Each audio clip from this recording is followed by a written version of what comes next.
Do you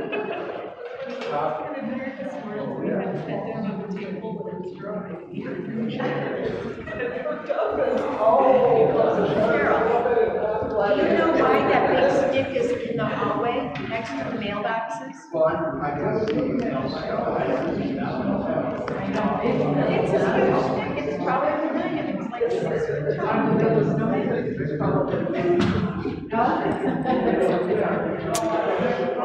All right, let's go ahead and and get started. My apologies for you folks that were on time. I just got to yakking after the service.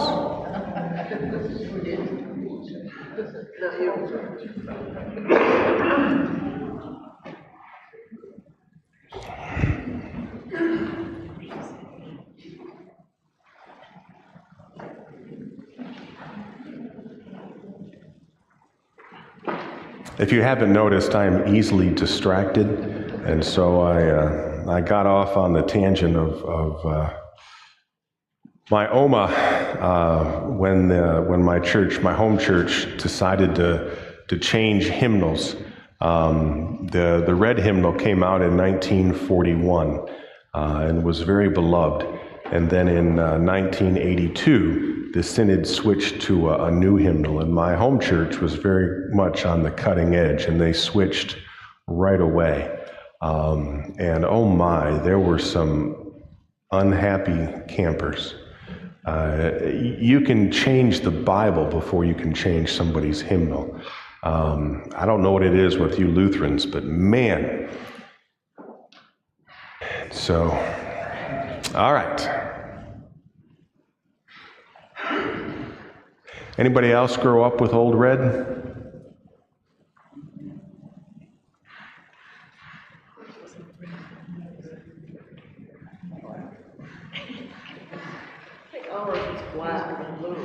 The cover may have changed, but it was the same hymnal. It had a couple different colors, but the main color was red. You could get them in other colors, but yeah.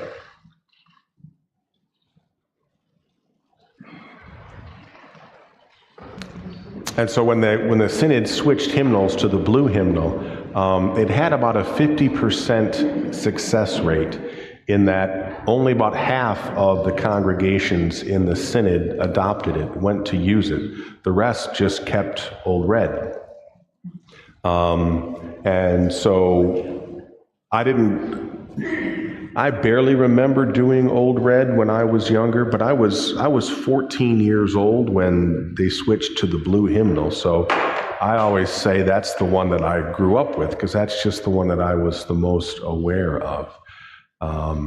And so what our synod did back in 2006, when they went to our current maroon hymnal, is they took wisely the most beloved orders of service from the red hymnal. So that was page 5 and 15, which is what we did this morning. And then the order of matins, which we'll do whatever the second Sunday coming up in February the 8th, we'll do matins. But then they took the favorite liturgy from the blue hymnal and they incorporated it into the maroon hymnal, as well as a order of service that is unique to the maroon hymnal itself. So by taking the most loved liturgies from all the different hymnals, our current hymnal has like a 93 or 94% adoption rate. Most, I should say nearly all congregations in the synod have gone to that one, which is nice. But if you haven't sung it for a while, it takes a little bit.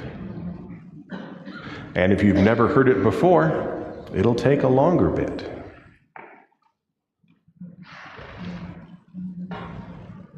All right. We are on Esther chapter 5.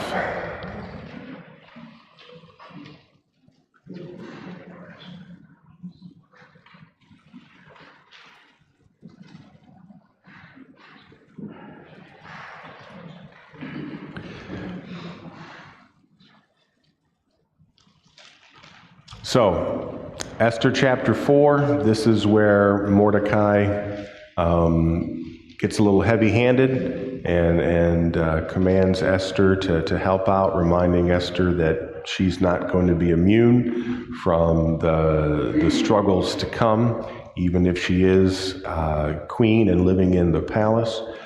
You have that most well-known verse of Esther, Esther chapter 4, verse 14. And who knows whether you have not come to the kingdom for such a time as this?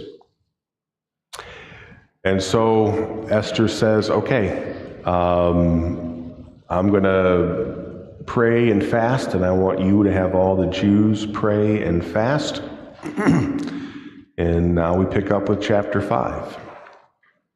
On the third day, Esther put on her royal robes and stood in the inner court of the king's palace, in front of the king's quarters, while the king was sitting on his royal throne inside the throne room opposite the entrance to the palace.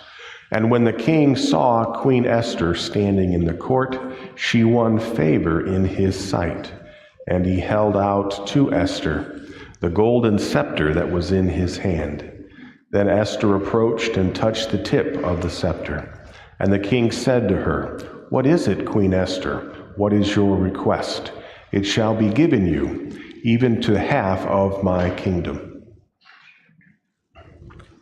All right, so the risk that Esther was taking was what? That it was illegal to go into the presence of the king without being summoned. So if she were to just barge in and interrupt whatever stately thing was going on, she could be risking her own life.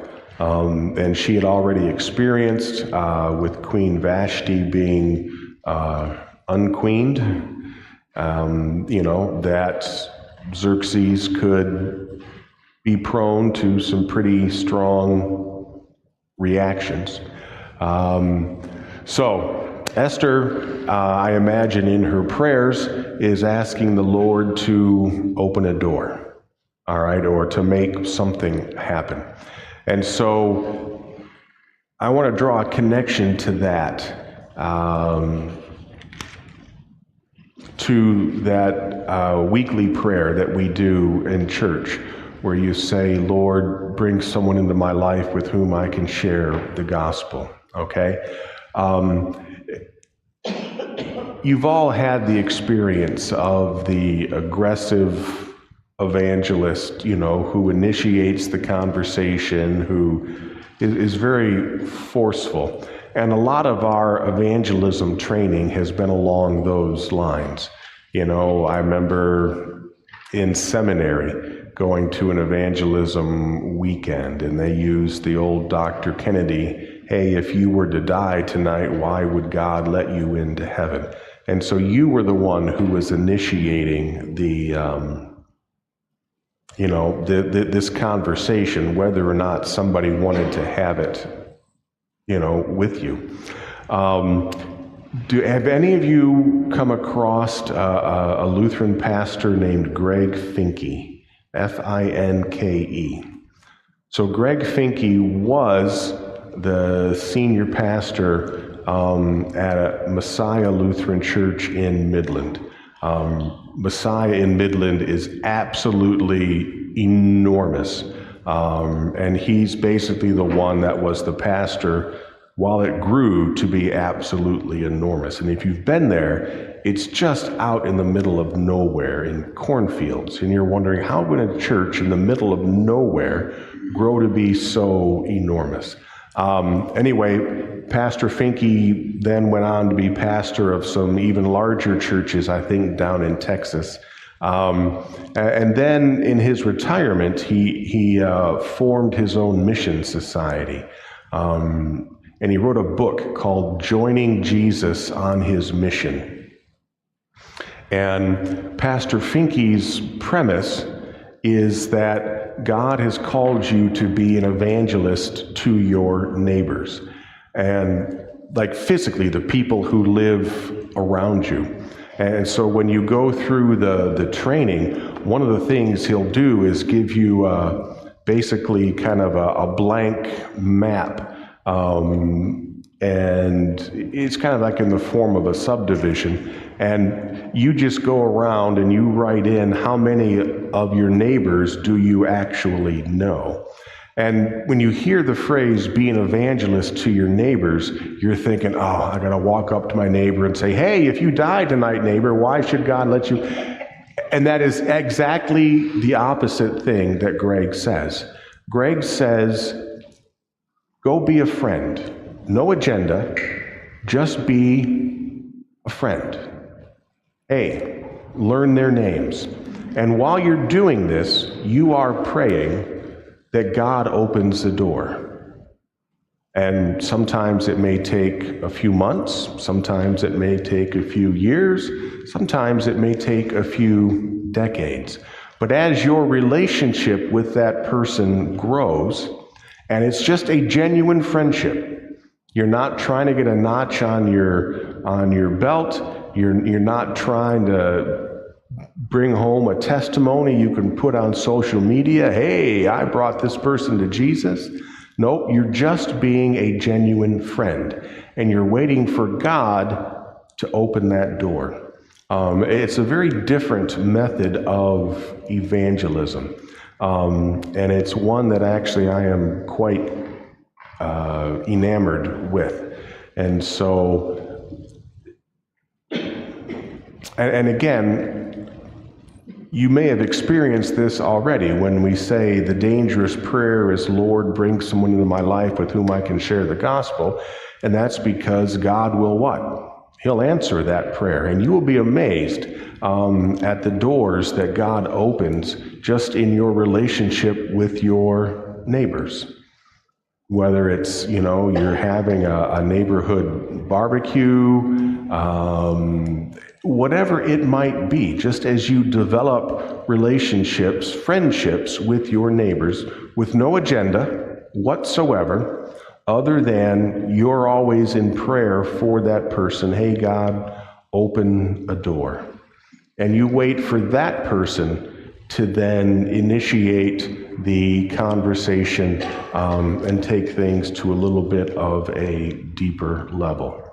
Pastor Finke started this mission society in Texas, was doing great, but really felt he had to get closer to the Midwest. So I think about 10 years ago, they moved the headquarters of their mission society from Austin, Texas to Minneapolis, Minnesota. And you're wondering, hey, God must have known what he was doing, right? Because there's probably a community that could use some spiritually mature, level-headed Christians.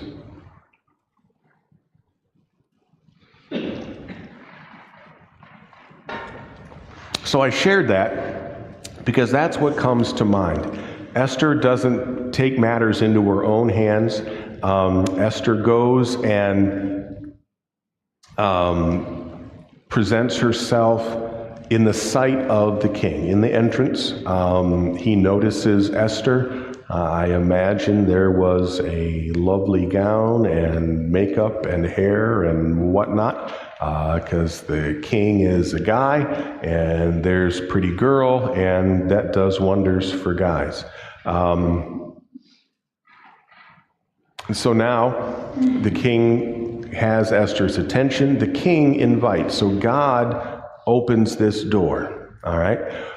You'll notice this pretty standard thing that the king says, what is your request? Up to half of my kingdom. Where have we heard that elsewhere in the Bible? Joseph and Pharaoh. Was it Joseph and Pharaoh? I don't know. I'm guessing. Jane. Herod and Jezebel's daughter. Yes. Herod, and this is John the Baptist, right? Because Herod the Tetrarch, or Herod Antipas, one of those two. I get my Herods mixed up. Evil Herod had 3 kings. Herod, and Philip.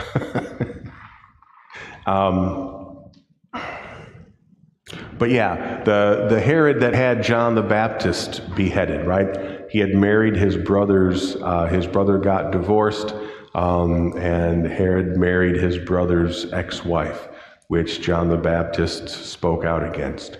And while it didn't bother Herod too much, it bothered the wife. And so when her daughter then danced for King Herod and pleased King Herod, Herod says, ask for anything up to half of my kingdom, and it will be yours. So I don't know whether this was a standard request that was not meant to be taken seriously or whatnot, but then the stepdaughter asks for the head of John the Baptist on a platter. So anyway, that's just what came to my mind when Xerxes makes this statement to Queen Esther. So verse 4, and Esther said, if it please the king, let the king and Haman come today to a feast that I have prepared for the king. Then the king said, bring Haman quickly so that we may do as Esther has asked. So again, not to sound too sexist, but Esther is, I think, utilizing the two best ways to get the attention of a fella, physical attraction and food. I'm pretty sure Xerxes is doomed at this point.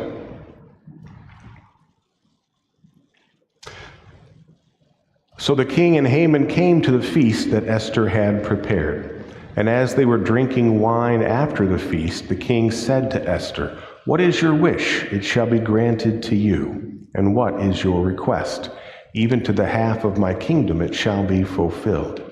Then Esther answered, my wish and my request is, if I have found favor in the sight of the king, and if it please the king to grant my wish and fulfill my request, let the king and Haman come to the feast that I will prepare for them, and tomorrow I will do as the king has said.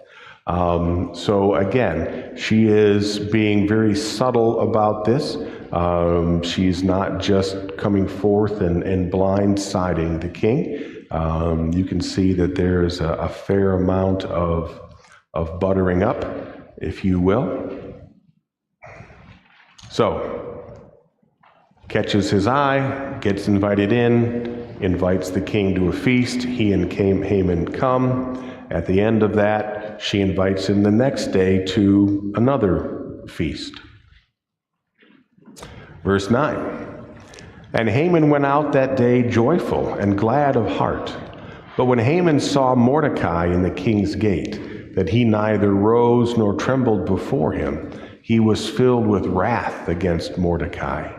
Nevertheless, Haman restrained himself and went home.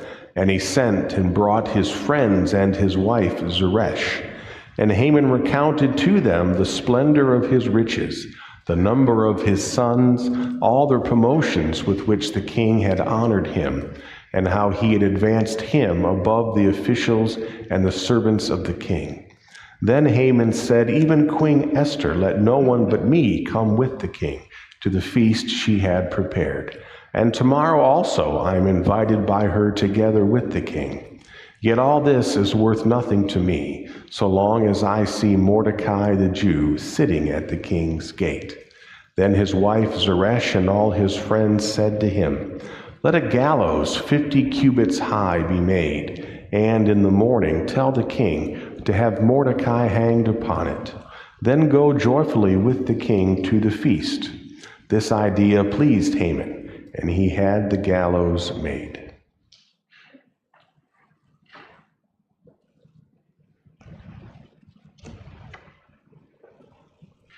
So 50 cubits is going to be about 75 feet,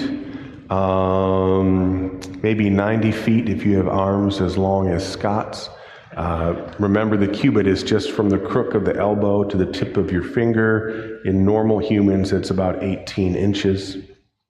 If you have longer arms, obviously it will be a little bit longer. But a set of gallows 75 feet high is going to be an eye catcher, right? You're not going to be able to hide those. And so obviously the goal is this public execution of Mordecai. Haman not only has been planning the annihilation of the Jewish people, but now in particular he's going to ask the king to have Mordecai executed kind of ahead of schedule, if you will. And the fact that he has this feast, which is just he and the king and Queen Esther, Haman is feeling pretty secure about himself. It's a good day to be Haman the Agagite on that day, right? He has the special honor of being the only one other than the king in the feast by Queen Esther. He has all of his friends come over and reminds them of how blessed he is, how many sons, how much wealth, how many promotions. Haman is pretty, well, I would say he has a very large ego.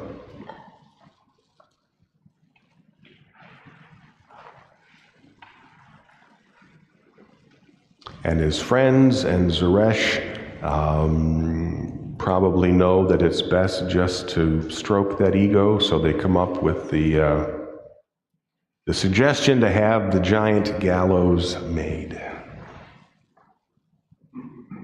All right, chapter 6. On that night, the king could not sleep, and he gave orders to bring the book of memorable deeds, the Chronicles, and they were read before the king. And it was found written how Mordecai had told about Bigthana and Teresh, two of the king's eunuchs who guarded the threshold and who had sought to lay hands on King Xerxes. And the king said, "What honor or distinction has been bestowed on Mordecai for this?" The king's young men who attended him, nothing has been done for him. And the king said, Who is in the court? Now Haman had just entered the outer court of the king's palace to speak to the king about having Mordecai hanged on the gallows that he had prepared for him. So, as always, when you're able to look back on history, you can certainly see the Lord's hand being at work.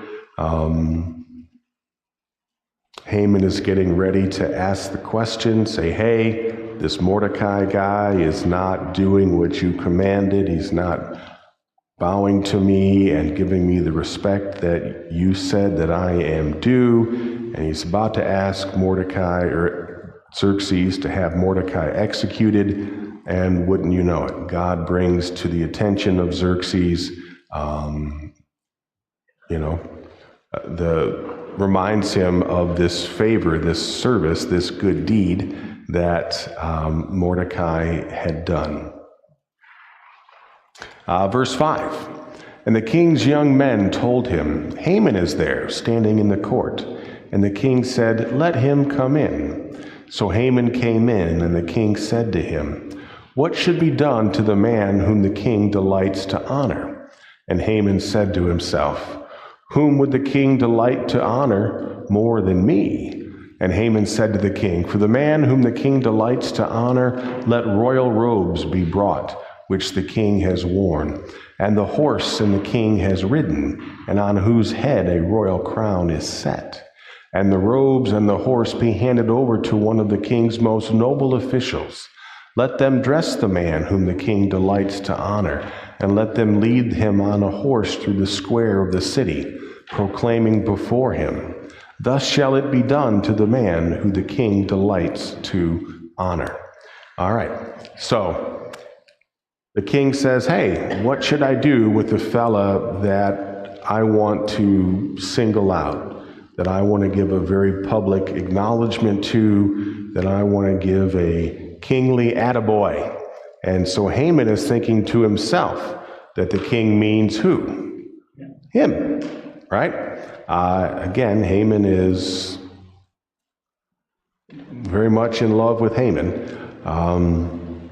And so Haman thinks that all of this honor is going to be for him. And so Haman gets pretty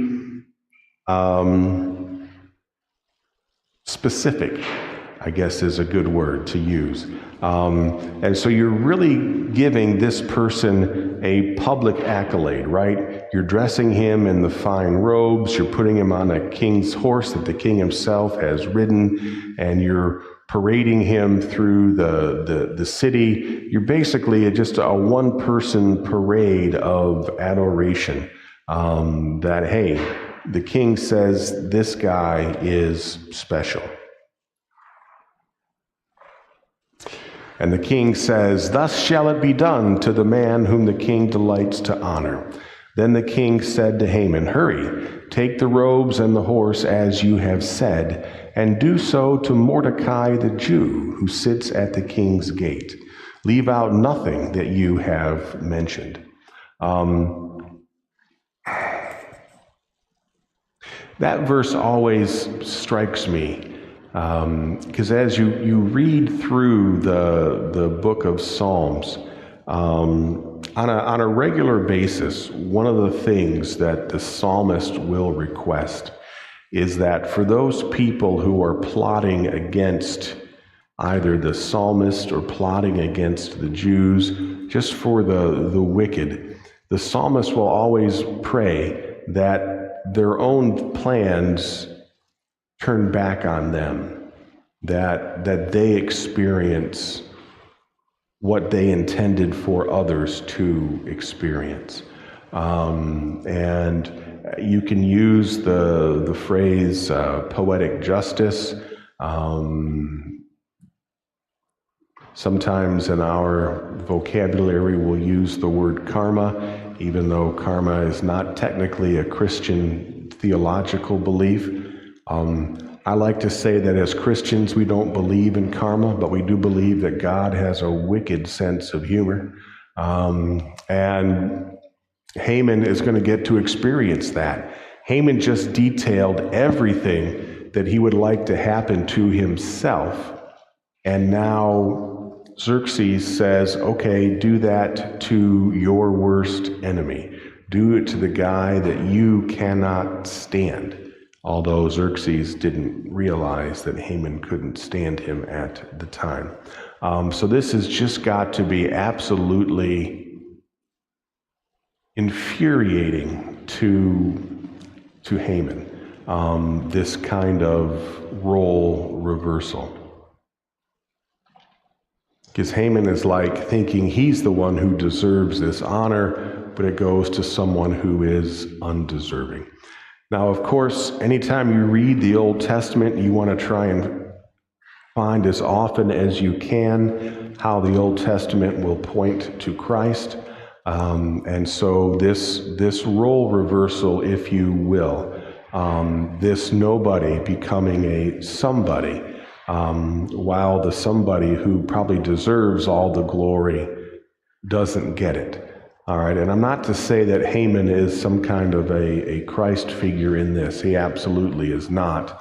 But it's interesting that it's the nobody. It's the one who you wouldn't think is the one who is clothed in the kingly garments.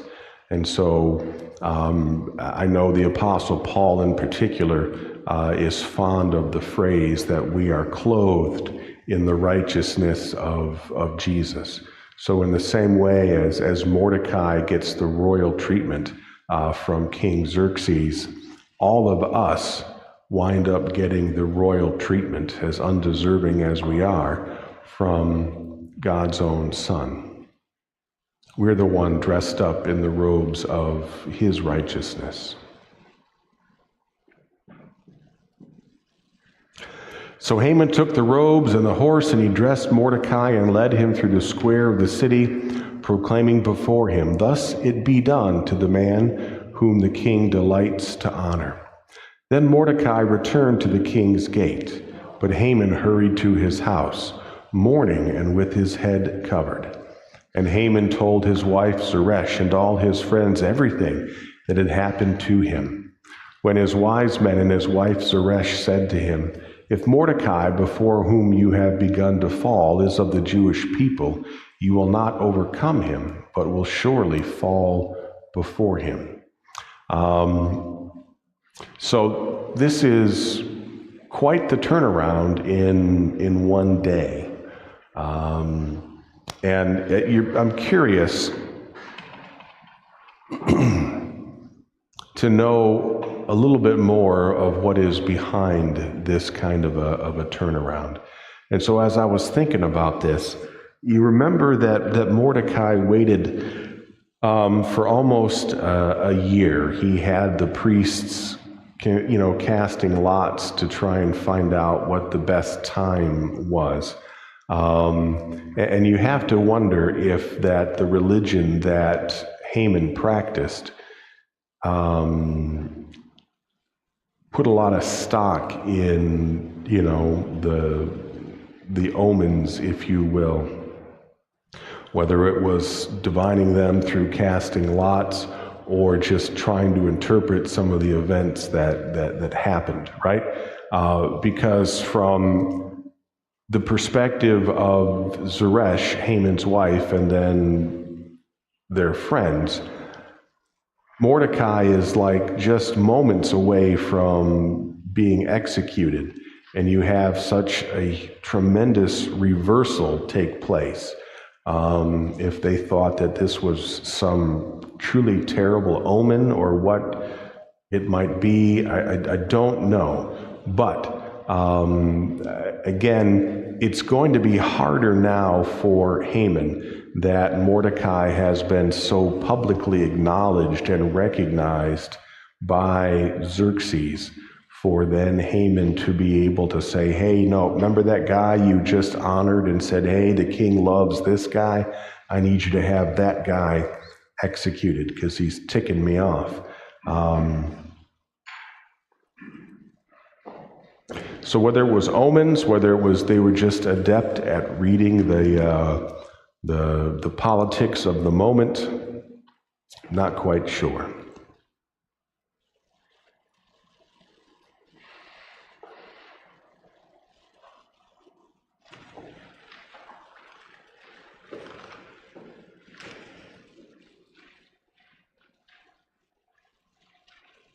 It would appear that Xerxes didn't know that the order to annihilate the people were Jews. Correct. Earlier it said Haman came to him and said, "A certain people," because then he acknowledges here that Mordecai was a Jew. Right. And you think he would put the two and two together, thinking, wait a minute, these are the people who are going to annihilate. Yep. He must have been blind to the fact that... Yeah, you can tell that Haman was being intentionally vague about this, because you would imagine that Xerxes, well, I guess it's hard to say.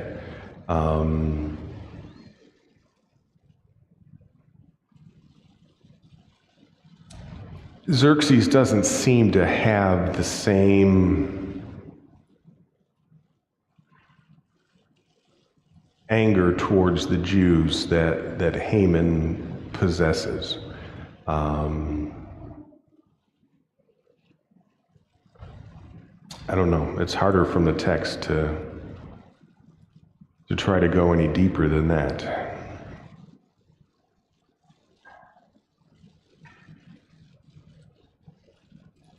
All right, almost chapter 7. While they were yet talking with him, the king's eunuchs arrived and hurried to bring Haman to the feast that Esther had prepared. So the king and Haman went into the feast with Queen Esther. And on the second day, as they were drinking wine after the feast, the king again said to Esther, "What is your wish, Queen Esther? It shall be granted you. And what is your request? Even to the half of my kingdom it shall be fulfilled." Then Queen Esther answered, "If I have found favor in your sight, O king, and if it please the king, Let my life be granted me for my wish, and my people for my request. For we have been sold, I and my people, to be destroyed, to be killed, and to be annihilated. If we had been sold merely as slaves, men and women, I would have been silent, for our affliction is not to be compared with the loss to the king. Then King Xerxes said to Queen Esther, "Who is he, and where is he who has dared to do this?" And Esther said, "A foe and an enemy."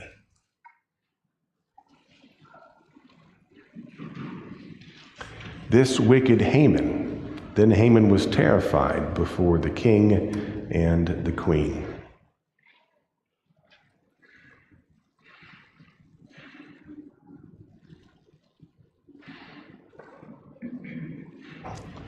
So in a way, this kind of reminds me of the encounter between King David and the prophet Nathan, right? Nathan tells the story about this poor guy who only has one lamb, and the rich guy who's got, hundreds of them in his flock. And then someone comes to visit the rich guy, and the rich guy doesn't take any of his own flock. He just takes the lamb that this poor guy loves as a child and slaughters that lamb and feeds it. And now David is all indignant, Tell me who it is. Who would dare, do something so horrible? And then Nathan holds up a mirror and says, "Guess what? It's you." So in the same way, I agree with Bob in that Xerxes, Haman intentionally kept Xerxes in the dark about who this people were and how they were going to be dealt with. And then all of a sudden, now that Esther says, "Hey, I and my people have been betrayed, not just merely sold as slaves, but set for annihilation," then the king gets angry. And now the lens turns to Haman, because Esther says, "This is the guy." And that kind of betrayal is even harder, right? Because it's one thing when you are betrayed by a stranger. It's much more painful when the betrayal is someone that you know, that you care for, that you respect. I'm sure that the king and Haman had a good relationship. Obviously, Haman had been proven himself very competent, and again, had favor in the sight of the king. And the next thing you know, the king learns that Haman has been cooking up this scheme that is going to snare the queen. Again, I'm pretty sure that Haman does not realize that Queen Esther is a Jew, but you're going to see the dominoes kind of fall into place here fairly quickly. All right, we are out of time, so we're going to pick up, where the 75-foot gallows get put to use.